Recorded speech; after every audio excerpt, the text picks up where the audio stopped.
السلام عليكم، ازيكم يا حبايبي؟ عاملين ايه؟ يا رب تكونوا بخير. النهارده هعمل معاكم وصفه سهله بسيطه سريعه، مش تاخد معاكي وقت. هنعمل مكعبات فراخ بالكاري. معايا هنا نص كيلو صدور فراخ مقطعه مكعبات، ومعايا معلقه كركم، معلقه شطه، معلقه توابل مشكله، معلقه كبيره كاري، معلقه ملح صغيره، ونص ليمونه. وهنا دي طماطميتين وفلفلايه حاميه او بارده اللي انتي حباه، وبصلايه وفصين توم، وضربتهم في الخلاط او في الكبه، يعني تضربيهم ناعم. وده انا هعمل رز القرنبيط. يلا معايا نروح على النار نشوف هنعمل ايه.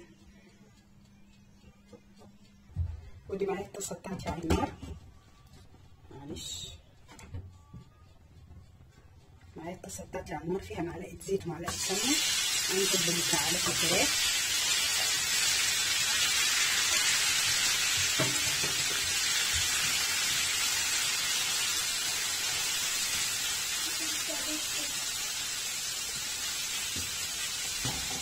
اقعد اقلب فيها كده لغايه ما لونها يتغير.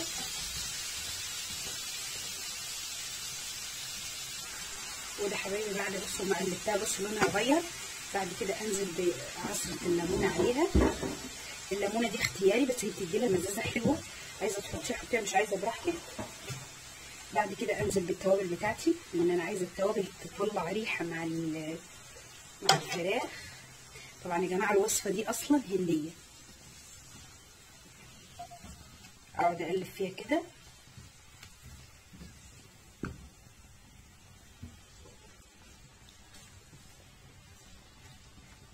عايزه تحط شويه روزماري لو عندك، شويه زعتر، بيدي طعم حلو قوي مع الفراخ.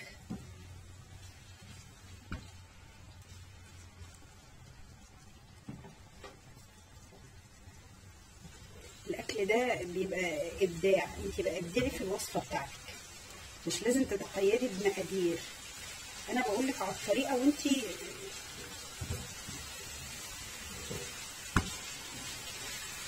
اقعد اقلب فيهم كده لغايه ما يستووا. بعد كده انزل بالخليط بتاعي. طبعا انا قلت لكم طماطميتين صغيرين مش كبار، بصلايه، قرن فلفل حامي وقرن فلفل بارد، وفصين توم، ضربتهم في الخلاط او في الهاند بلندر براحتك. بعد كده انزل بيهم بقى على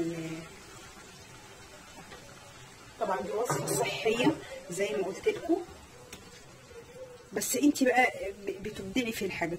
وبصي الدكتور الدايت او الدكتور اللي بتمشي معاه ويقول لك ما تاكليش سمنه، سيبيه وامشي. اللي يقول لك ما تمشيش على السمنه سيبيه وامشي، بس تبقى طبعا سمنه صحيه، يا سمنه بلدي يا سمنه، يعني يبقى عندك دهنه او شاريه دهنه مسيحاها.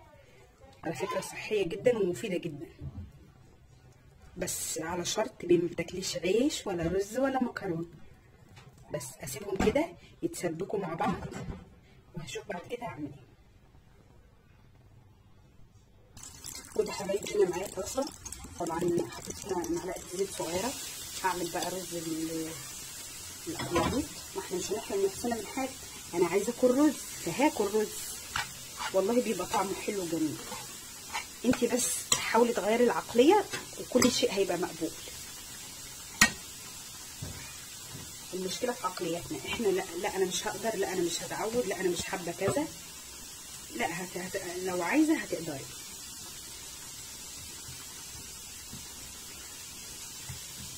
اطلع مني كده الرطوبه اللي هي الميه اللي بتبقى جواه.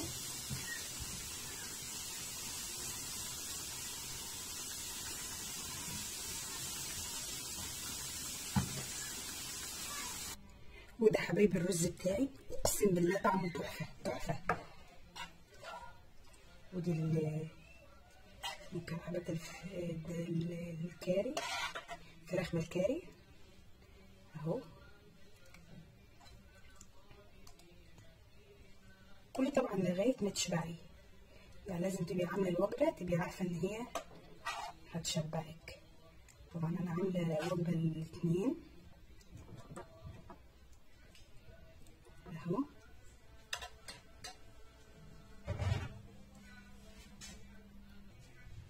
حط عليها عليها شويه بقدونس.